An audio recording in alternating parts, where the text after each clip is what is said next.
After the attack, John Paul feels humiliated. He feels incredibly emotional.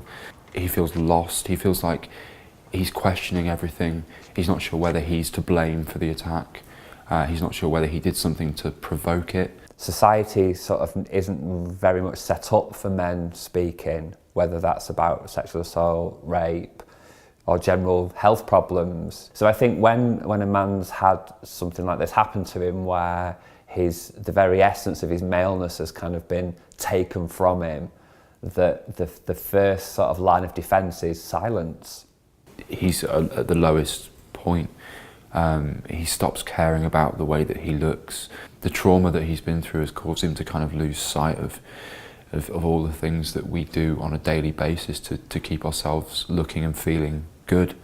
And that's something that I've been really keen to kind of get across. I mean, I haven't had my hair cut in 6 weeks, 2 months. I haven't been shaving. I haven't, they've been making sure I've got bags under my eyes and looking tired and quite gaunt, and just trying to make it kind of as truthful as possible, because for John Paul, he's just lost all kind of care for himself. Men as victims of sexual violence, it doesn't matter whether they're gay, straight, bisexual, however they identify.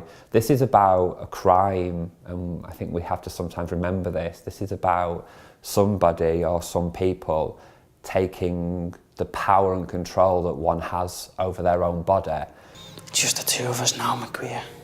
Finn wants to strip John Paul of his masculinity and his power, and make John Paul feel as weak as he possibly can. That's why he does what he does. I once heard somebody say sexual abuse and rape attacks the very fabric of masculinity, of maleness, and I think that's massive reason for people not coming forward.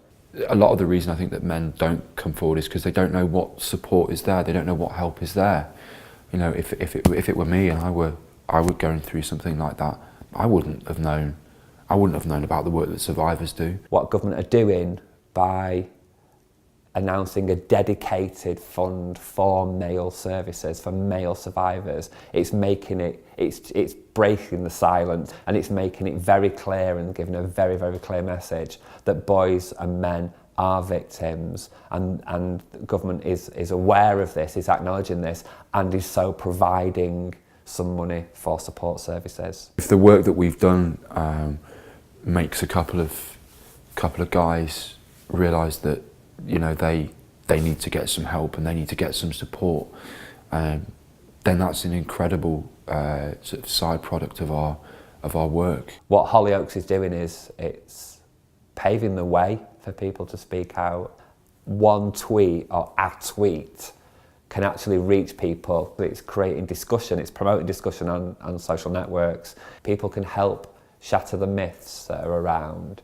So, you know, this only happens to gay men, or you have to be, you know, you're not a real man if this happens to you because you should have fought them off. If you can go back and just tell one person that what they're thinking is a myth and give them the real bits of information, we can kind of pass it on. I know it sounds really big and grand, but one idea starts somewhere and it grows, and I think this definitely is the beginning of something big.